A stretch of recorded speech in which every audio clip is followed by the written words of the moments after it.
Today's video is Psalm 64, and as always, I pray the Holy Spirit gets this to the right person at the right time. Psalm 64, starting in verse 1. Hear me, my God, as I voice my complaint. Protect my life from the threat of the enemy. Hide me from the conspiracy of the wicked, from the plots of evildoers. Notice how right away the first two verses of this chapter is the author going straight to God instead of trying to figure it out on his own. Verse 3, they sharpen their tongues like swords and aim their cruel words like deadly arrows. They shoot from ambush at the innocent.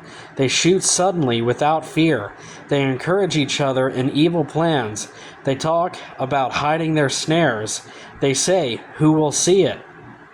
They plot injustice and say, "We have devised a perfect plan. Surely the human mind and heart are cunning."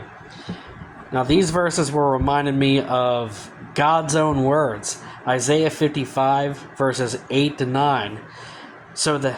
Just as the heavens are above the earth, so are my ways above your ways, and my understanding above your understanding. Verse 7. But God will shoot them down with his arrows. They will suddenly be struck down. He will turn their own tongues against them and bring them to ruin. All who see them will shake their heads in scorn. All people will fear. They will proclaim the works of God and ponder what he has done. The righteous will rejoice in the Lord and take refuge in him. All the upright in heart will glory in him. Now, when you're going through a difficult time, even if you are seeking God, you're not going to understand everything in that moment, but at some point later on, you will understand why things had to happen the way they did, why God allowed things to happen the way they did. And that's just it.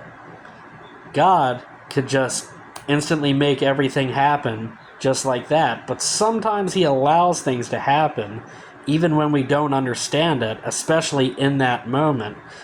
But when we have the Holy Spirit working in and through us, and the Holy Spirit gives us revelation, that's when we're like, okay, that's why that had to happen. Now I understand God.